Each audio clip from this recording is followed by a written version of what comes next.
Alvaro Kiano, anak laki-laki berusia 6 tahun yang sebelumnya dinyatakan hilang 8 bulan silam, ditemukan meninggal dunia. Jenazah Alvaro ditemukan di dekat jembatan Cilalai, Desa Singabraja, Tenjo, Kabupaten Bogor.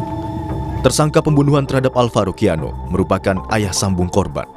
Polisi bilang motif pembunuhan dipicu dendam ke ibu korban.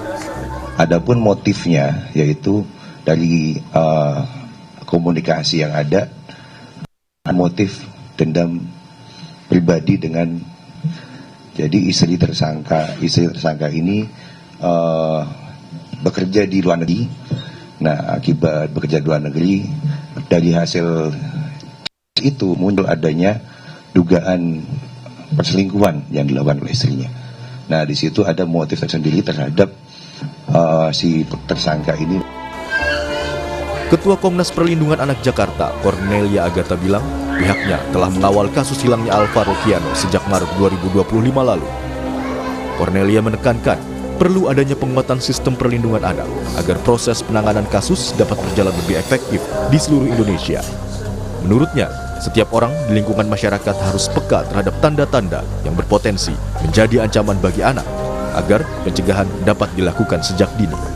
Ya, tentunya memang banyak sekali kejadian ya, bukan di Jakarta saja, sebenarnya di seluruh Indonesia itu banyak sekali kasus-kasus kekerasan pada anak yang hilang gitu. Tentunya menurut saya memang kita nih harus ada, yang pertama adalah membangun awareness masyarakat ya, kepekaan kolektif ya, antara ya maksudnya masyarakat gitu, bahwa jika kita melihat ada tanda-tanda yang berpotensi ancaman yang terkait anak, itu tentunya kita harus peka dan tentunya kita bisa menghindari ya, sebetulnya sama-sama melindungi lah gitu. Terus juga mungkin ya sistem penguatan perlindungan anak itu memang harus ditingkatkan gitu. Alvaro dilaporkan hilang oleh keluarganya pada Maret 2025. Saat itu, Alvaro pergi ke masjid tak jauh dari rumahnya di kawasan Pesanggerahan, Jakarta Selatan. Selang 8 bulan, Alvaro ditemukan dalam kondisi tak bernyawa. Saat ini, ibunda Alvaro yang bekerja di Malaysia langsung menuju Jakarta untuk melihat jenazah anaknya tersebut. Tim Liputan, Kompas TV.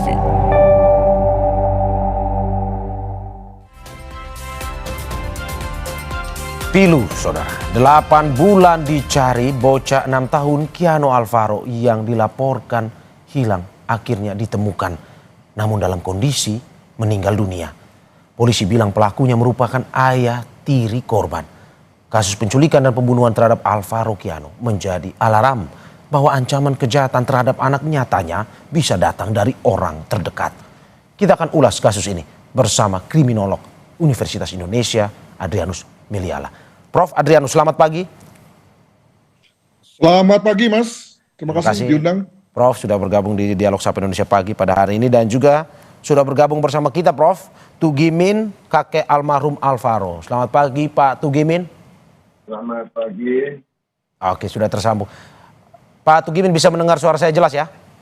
Ya, jelas. Ya. Oke, saya duluan ke Prof. Adrianus. Prof, bagaimana Anda melihat kasus kejadian menimpa Alvaro? Kekerasan justru ada di dalam keluarganya sendiri, diduga datang dari ayah tirinya.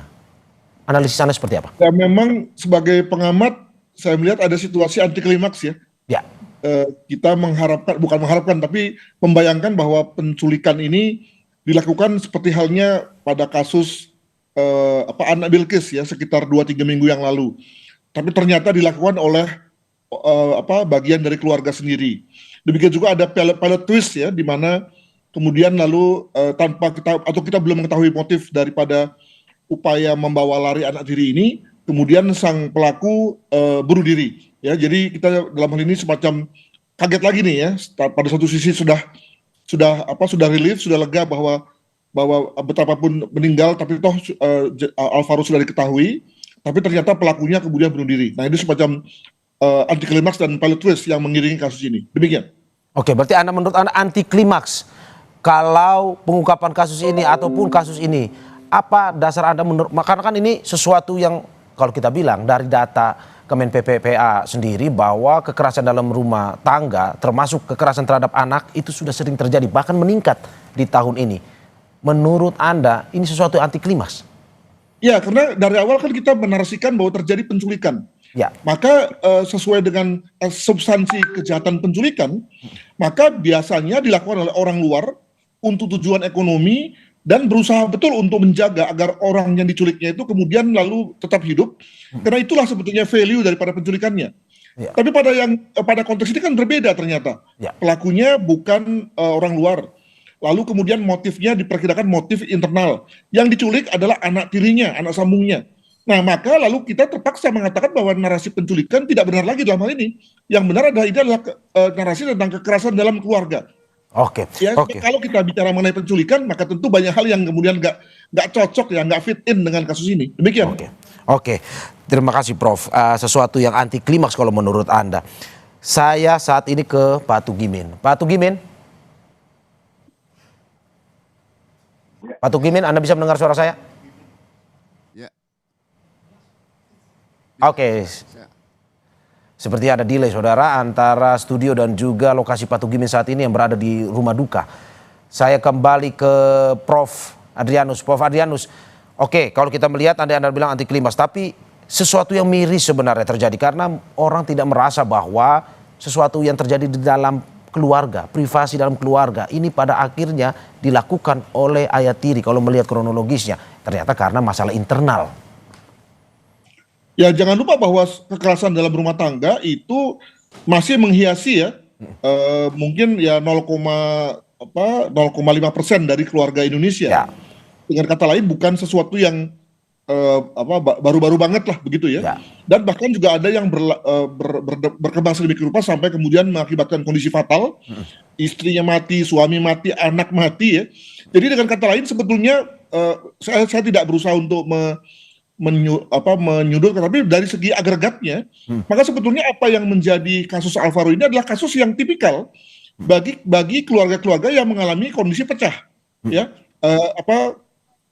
istrinya pergi ke luar negeri karena bekerja, lalu kemudian anak sendiri, lalu kemudian sang suami tiri yang kemudian lalu mungkin juga pekerjaan tidak tetap, ya, lalu kemudian mengakibatkan keretakan, ada kecemburuan, lalu anak jadi korban. Bukankah itu cerita biasa sebetulnya dalam konteks KDRT gitu ya. Jadi saya kira betul tadi dikatakan oleh anggota Komnas Perlindungan Anak bahwa memang ini adalah kita harus tarik kesamaannya pada gambaran umumnya bahwa memang perlu ada semacam penguatan mengingat hal ini sudah berlangsung begitu lama. Ya. Jangan sampai kita kemudian lalu melihat hal ini terulang lagi. Demikian. Oke, tahan sebentar Prof. Saya kembali ke Kakek Tugimin. Pak Tugimin.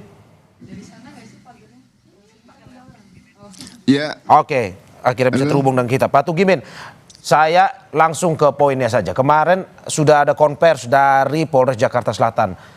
Anda sesuai dengan kronologis yang Anda ketahui terkait dengan dugaan pembunuhan terhadap Alvaro ini?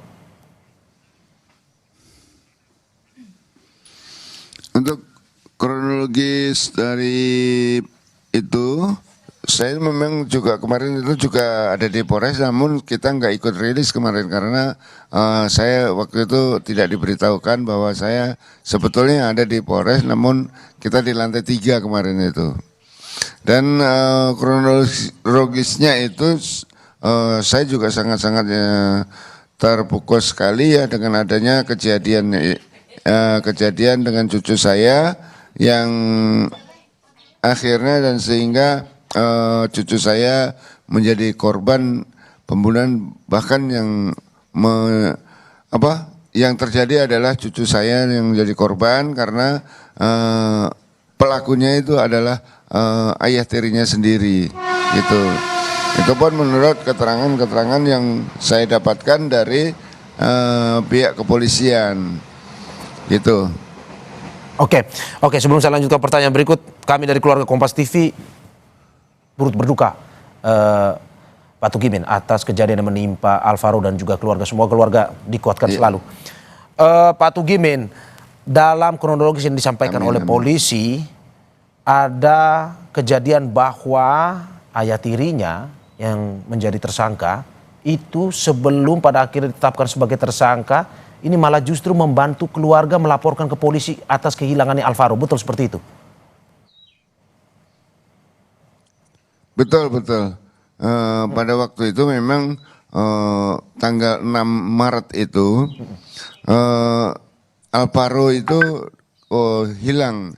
Kita cari sampai kemana-mana nggak ketemu. Akhirnya juga ikut mengantar saya, malah mengantar saya laporan ke Polsek untuk melaporkan anak hilang gitu ya. Namun waktu itu dari Polsek itu datang pertama itu kita diarahkan karena belum 1 kali 24 jam belum bisa diterima untuk membuat laporan anak hilang. Terus akhirnya hari bisa pulang. Oke, Pak Tugimin, tidak ada kecurigaan waktu itu dari keluarga terhadap ayah tirinya ini?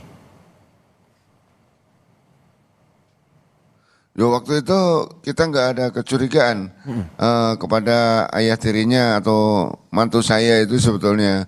Ya. Karena saya pikir bahwa sebelum-sebelumnya itu kelakuan itu sangat baik gitu. Sifatnya baik, sopan gitu.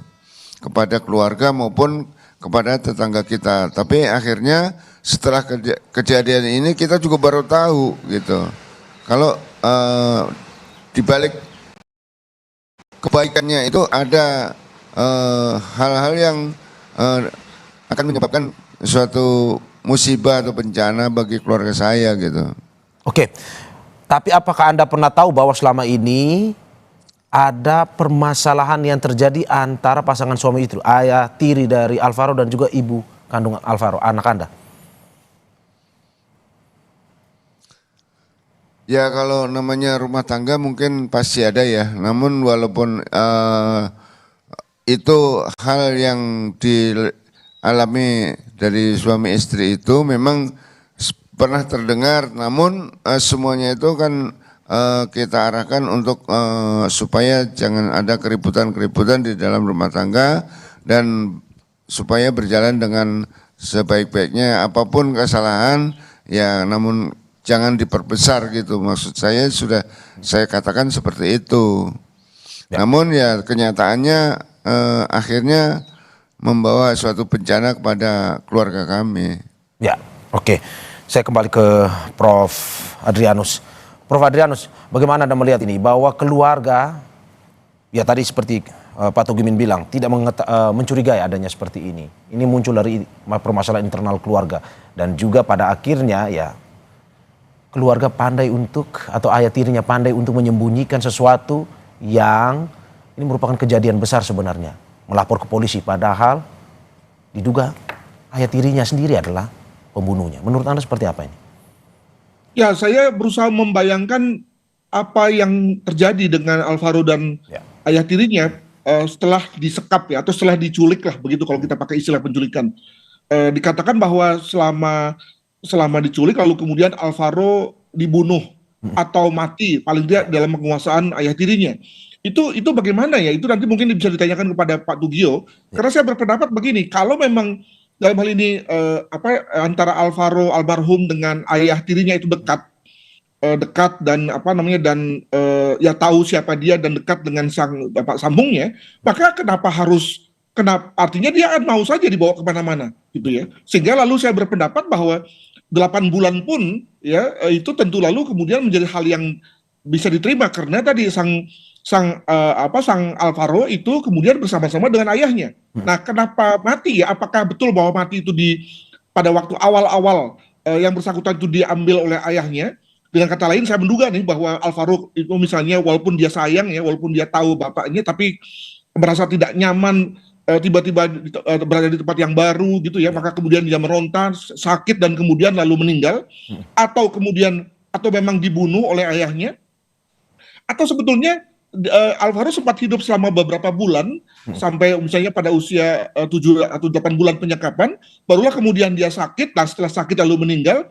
Nah, maka lalu kemudian sang bapak memberitahu kepada polisi dan juga kepada Pak Tugio misalnya. Nah, itu hal-hal yang dinamika yang menurut saya perlu diketahui ya oleh kita semua. Sayangnya pelaku meninggal ya, sehingga kita nggak bisa mendapatkan apa yang sebenarnya terjadi pada pada masa periode 8 bulan itu. Oke, Demikian. Prof, saya mencoba untuk memperjelas bahwa dari berita yang disampaikan, Alvaro setelah diculik pada bulan Maret, tidak lama setelah itu dibunuh oleh ayahnya dan kemudian jasadnya itu dibawa ke tempat tinggal yang berada di Tenjo, di mana lokasi terakhir kemarin ditemukan oleh polisi. Itu yang dari yang beredar. Menurut Anda seperti apa? Kalau dari Ya, justru ada semacam kontradiksi ya, kalau memang mau membunuh anak tirinya, yang kenapa harus disekap dulu? Kenapa tidak langsung saja ya, begitu ya?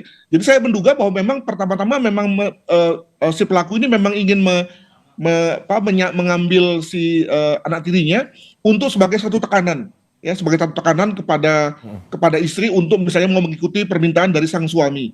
Nah, tapi mungkin juga karena istri nampaknya tidak menggubris, lalu kemudian sang anak rewel, ini kita Ya. menduga-duga ya Pak Tugio ya, mohon maaf ini, sehingga kemudian lalu atau sakit juga, maka lalu kemudian sang ayah kalap dan kemudian lalu kebablasan dan menewaskan anaknya. Mungkin begitu kalau begitu. Oke. Pak Tugimin, saya kembali ke Anda. Kalau melihat hubungan antara Alvaro almarhum dengan ayah tirinya, bagaimana Anda melihat? Apakah memang selama ini ditunjukkan ada sifat-sifat anarkis atau sifat-sifat keras yang temperamental yang ditunjukkan oleh ayah tirinya atau bagaimana?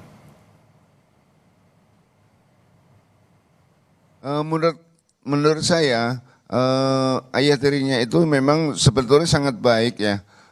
Artinya kalau dia datang, ayah tirinya itu datang ke Bintaro, itu kan pada hari-hari libur gitu ya. Itu selalu mencari Alvaro untuk diajak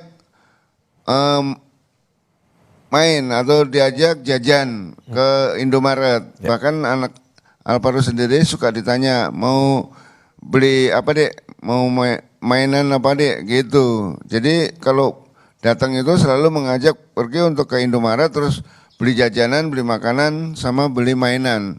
Lalu diantar pulang kembali, terus ayah tirinya nggak lama pamitan pulang, gitu.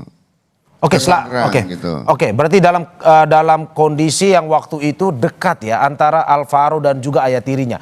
Selama 8 bulan hilang, apakah memang selama itu ayah dari Alvaro sering mengunjungi keluarga, dalam arti juga menunjukkan sikap yang cemas, kehilangan anaknya atau gimana selama 8 bulan?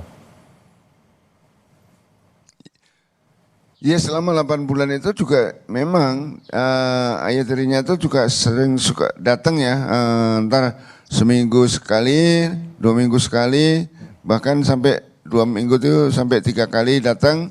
Dan pada waktu Alvaro hilang pun dia selalu ikut mencari, mengajak istrinya untuk mencari mutar kemanapun ada petunjuk-petunjuk, di mana ada petunjuk dia langsung jalan sama istrinya, dan bahkan tidak ada merasa dia itu sebetulnya sudah mempunyai rasa bersalah, tapi tidak ada. Bahkan biasa-biasa aja dengan keluarga kita, dengan istrinya di rumah sini itu kalau datang itu seperti itu. Bahkan sering mengajak mencari, ayo kita cari ke sana, ke sana, ke sana. Ya mereka jalan berdua juga sama istrinya gitu. Oke, terakhir tersangka atau diduga ayah tirinya ini melakukan pembunuhan terhadap Alvaro ini kan oleh polisi, Pak Tugimin. Apakah sebelum itu, sebulan ataupun beberapa hari sebelum itu, dari pihak keluarga sudah mencurigai gerak-gerik dari ayah tirinya? Mungkin ini diduga juga nih pembunuhnya. Atau sama sekali sebelum akhirnya polisi yang menetapkan sebagai tersangka? Sebetulnya tidak ada ya kita mencurigain, menduga-duga, sebetulnya itu tidak ada, karena perilakunya itu baik sekali gitu loh, dan menyembunyikan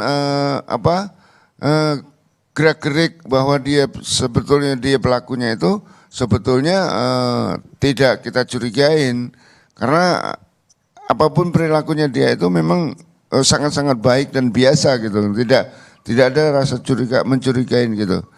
Bahkan kemarin karena itu dari pihak kepolisian dan dari Resmo pun juga istilahnya akhirnya menggali keterangan-keterangan yang detail kembali kepada keluarga kami sehingga ditemukan titik temu atau titik terang bahwa akhirnya ditetapkan sebagai Tersangka. tunjuk sebagai bahwa ini pelakunya gitu. Sehingga dari Polsek Pesanggerahan itu dapat menangkap gitu. Oke, berarti pelaku, ini saya mau menggambarkan, berarti pelaku kaget ketika ayah tirinya dijadikan tersangka karena tidak merasa curiga. Betul. Karena tidak merasa curiga dan bahkan Oke. terakhir itu hari apa itu sebelum itu langsung ditangkap dan rumahnya pun Oke. langsung Oke. digaris polisi. Oke, saya ke Prof. Adrianus. Prof, bagaimana Anda melihat bahwa cerita dari Pak Tugimin ini, pelaku dari 8 bulan hilang atau sebelumnya ini mempunyai hubungan yang harmonis antara ayah tirinya dan anaknya. Bahkan selama 8 bulan pun keluarga dalam tanda kutip ya bisa dikelabui dengan sifat ataupun cara dari ayah tirinya ini yang memang tidak menunjukkan bahwa dirinya adalah seorang atau terduga pembunuh. Nah, menurut Anda apakah ini ada indikasi mungkin saja ya ini ada kegangguan jiwa dari si terduga dari si tersangka ini? Ya memang terdapat situasi tidak konsisten ya. Ya. Kalau di awal dikatakan bahwa motifnya adalah karena tidak senang dengan Ibu Alvaro, ya ada semacam ketegangan antara suami istri, ya hal mana itu adalah hal biasa, sehingga lalu kemudian anak dijadikan umpan lah begitu ya. Nah tetapi kemudian lalu setelahnya tadi dikatakan oleh Bapak bahwa hubungannya baik-baik saja, ya kan? Ini kan satu hal yang tidak konsisten. Demikian juga kalau misalnya dia benci dengan Alvaro sebagai satu bentuk representasi kebencian terhadap istrinya, ternyata menurut Bapak itu dia sayang dengan anaknya. Sorry Prof, saya potong. Yang tidak konsisten ini kronologis dari polisi atau pengakuan dari keluarga? Bukan tentang si tersangka, si pelaku ini, ya. Jadi kalau kita memakai pendekatan bahwa dia adalah orang yang benci dengan istri dan anak, maka ternyata tidak, gitu kan? Ya. Kalau dia dikatakan sebagai orang yang jahat atau orang yang tidak berhubungan baik, Ya. ternyata tidak, begitu. Jadi tidak konsisten. Nah, apa dong kalau begitu alasan dia mengambil anaknya? Itu saya bisa memahami itu. Ada kemungkinan misalnya dia ingin menghentarkan sang istri bahwa agar kemudian lalu misalnya balik ke Indonesia atau semakin baik dengan dia, atau juga dengan begitu lalu kemudian dia makin perhatian pada anaknya misalnya begitu ya. Demikian juga dia mengambil anak itu lebih dalam konteks kemudian lalu memberikan perhatian bisa saja. Tapi lalu kemudian soal meninggalnya ini yang saya kira lalu menjadi tidak terlalu jelas bahwa apakah benar anak ini itu karena meninggal karena sakit, karena dalam hal ini karena tinggal di tempat yang baru sendirian jauh dari kakek nenek gitu ya. Maka kemudian walaupun dia bersama dengan bapak dirinya, dia lalu merasa terganggu dan sebagaimana kita ketahui anak kan sensitif ya, sehingga lalu kemudian dia sakit dan kemudian lalu makin lama makin menurun dan kemudian tewas atau sengaja ditewaskan oleh ayahnya. Hal mana kalau yang kedua ini sekali lagi ini lalu berbeda dengan anggapan yang dimunculkan oleh mertua. Nah ini yang menurut saya masih satu misteri nih, entah dengan cara apa kita kemudian bisa mengetahui motif ya, dan juga kemudian sebab matinya. Apakah memang benar karena penyakit atau karena dibunuh? Itu saya kira perlu menjadi kejelasan. Oke, kalau dari kronologis polisi kan kemarin memang sengaja dibunuh oleh ayah tirinya, Prof. Ya itu dia, itu juga tidak konsisten. Sebab kalau dia bunuh, kenapa harus dibunuh? Wong dia sayang sama anaknya kok, ya Pak ya. Jadi itu yang lalu menjadi hal yang tidak konsisten pada cerita tentang si pelaku ini. Oke, Prof. Nah itu pertanyaan saya, apakah ini ada indikasi gangguan kesehatan mental maksudnya? Karena tidak konsisten itu. Tentu kita butuh beberapa indikasi yang lain ya untuk kemudian bisa mengestablish bahwa memang ada gangguan pada dirinya. Demikian, saya belum bisa sampai pada kesimpulan itu. Oke, saya kembali ke Pak Tugimin. Pak Tugimin, melihat akhirnya kemarin ada informasi dari polisi. Tersangka ditahan, tapi pada akhirnya meninggal di tahanan. Dari keluarga mempertanyakan itu atau akhirnya menerima kejadian itu tanpa mempertanyakan mungkin ada kejanggalan atau apapun? Ya otomatis kalau kami dari pihak keluarga itu sangat menanyakan ya, karena kenapa harus meninggal di tahanan kok kami sebagai keluarga bahkan sebagai orang tua dan itu mantu saya. Kan berarti kan ada hubungan keluarga, tapi saya tidak diberitahu oleh polisi bahwa itu meninggalnya kenapa, di tahanan meninggal kenapa, dan terjadinya kapan, itu kan masih dirahasiakan, belum ada pemberitahuan kepada pihak keluarga kami. Oke, Anda baru tahu bahwa tersangka meninggal kapan, Pak? Ada berita. Anda baru tahu tersangka meninggal kapan, Pak? Saya baru tahu kalau ada berita yang bahkan hari Senin itu saya baru ada kabar, ada berita ya bahwa itu mantu saya atau bapak tirinya Alvaro itu meninggal gitu di tahanan gitu. Itu pun penyebabnya apa dan kapan terjadinya saya juga tidak tahu. Namun waktu hari Minggu itu sebetulnya saya ada di Polres. Tapi dari pihak Polres juga tidak ada mengatakan apa-apa. Karena saya mengantarkan berkas laporan dari akte kelahiran Alvaro dan kartu keluarga dan kartu KIA itu kita antarkan ke Polres. Namun tidak ada berita gitu dengan saya gitu loh, kabar dengan saya gitu. Oke, dari keluarga merasa sesuatu yang janggal kah, Pak? Akhirnya baru diberitahu setelah tersangka meninggal. Ya tentunya aja saya merasa heran dan merasa janggal karena apa? Pemberitahuan itu setelah kita mendengar berita atau berita bahwa ayah tirinya itu meninggal karena ini di tahanan gitu loh. Oke, ini akan membuat apa yang akan dilakukan keluarga dengan rasa kejanggalan ini? Apakah keluarga nantinya akan mempertanyakan keputusan polisi karena kan salah satunya saksi kunci ya tersangka ini, tapi kan sudah meninggal. Dari keluarga apa yang akan dilakukan? Ya kami tetap akan mempertanyakan kenapa kok saya sebagai keluarga atau istrinya sebagai keluarga tidak diberitahukan ke rumah, bahkan dari pihak keluarga menantu saya itu juga tidak ada yang datang ke rumah untuk memberitahukannya. Bahkan kalau meninggal dan mengambil jenazah untuk dikuburkan pun juga tidak diberitahu kita gitu dari pihak keluarga. Kita nggak diberitahu gitu loh. Oke, Prof. Adrianus, bagaimana Anda melihat ini? Keluarga masih merasa janggal terkait dengan kematian tersangka yang baru diketahui bahkan bukan dari polisinya, melainkan dari pemberitaan di luar. Ya dari saya bisa memahami kalau polisi mungkin lupa ya memberitahu resmi kepada bapak dan keluarga, karena ini memang pukulan bagi polisi sendiri nih. Sebab bayangkan seorang yang sudah berstatus sebagai tersangka dan ditahan, itu artinya adalah sebagian hak asasinya sudah digantungkan di kepolisian. Sehingga kalau kemudian dalam hal ini si tersangka itu lalu bunuh diri, sebetulnya yang salah siapa? Ya salah adalah polisi kan. Jadi polisi sendiri seperti tertampar dengan situasi itu, ya pasti dirinya dipersalahkan, nggak ada excuse lain yang bisa diambil selain daripada ya polisi salah gitu ya. Maka saya kira waktu 1-2 hari kemarin itu lebih kepada polisi gagap dan mencari tahu apa yang terjadi ya, lupa memberitahukan kepada keluarga. Saya kira itu. Sesuatu yang lumrah kah, Prof? Lupa untuk memberitahukan ini keluarga yang menjadi korban, Prof? Sama juga tidak lumrahnya ada orang yang meninggal di ruangan konseling. Sama sekali tidak bisa diterima itu sebetulnya. Apalagi kalau itu terjadi di Polres Jakarta Selatan loh. Ya. Kalau itu terjadi misalnya di Polsek yang ada di ujung Indonesia ya oke lah ya. Ini di depan mata kita sampai kemudian terjadi situasi ini.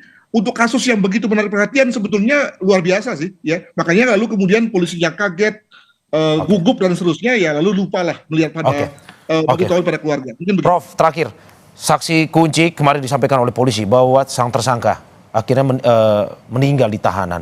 Apa yang harus dilakukan polisi untuk tetap mengusut kasus ini agar bisa terang benderang? Ya praktisnya sudah case closed ya.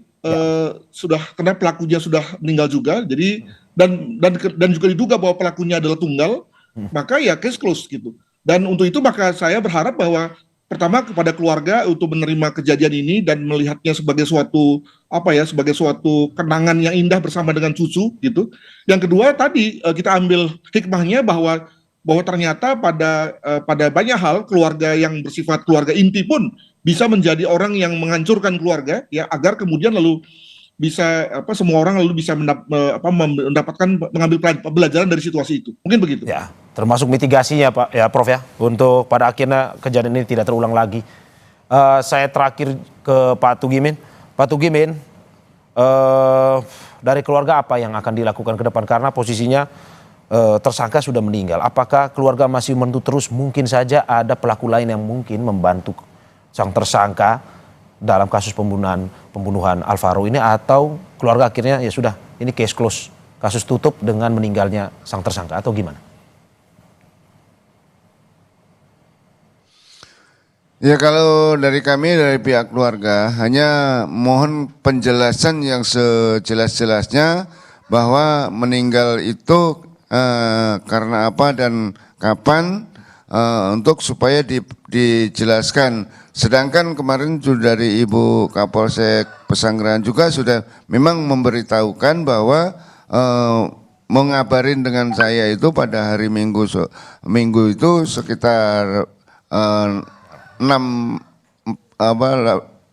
kurang 17.45 ya, 17.45 itu memberitahukan kepada kami keluarga bahwa adik Alvaro itu sudah diketemukan dengan keadaan sudah meninggal dunia. Dan bahkan kemarin itu juga sudah dikatakan bahwa pelaku itu adalah ayah tirinya, namun dia juga sudah meninggal dari Minggu pagi, katanya itu jam 8. Dan kami pun kemarin juga langsung menanyakan kepada Ibu Kapolsek, Bu, memang benar ini pelaku sudah meninggal? Betul Pak, ini saya ditunjukkan foto-foto di pemakaman gitu.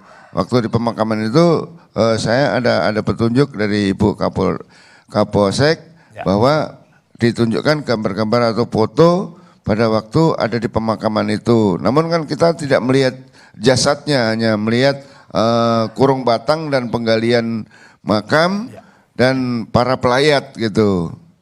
Itu kita sebenarnya masih mempertanyakan apakah betul itu si pelaku yang meninggal dengan cara bunuh diri gitu. Itu menurut saya juga masih sedikit agak mempertanyakan kondisi itu sebetulnya dari pihak keluarga kami gitu.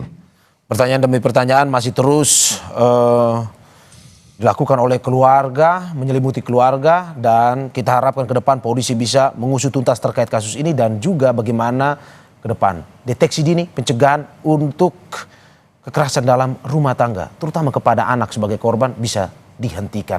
Sekali lagi terima kasih Kriminolog Universitas Indonesia Adrianus Meliala dan juga Tugimin, kakek almarhum Alvaro. Kami dari keluarga besar Kompas TV sekali lagi mengucapkan turut berduka atas kejadian yang menimpa Alvaro dan keluarga. Semoga keluarga selalu dikuatkan. Terima kasih Bapak-bapak. Sehat-sehat selalu. Bunuh diri, bye-bye.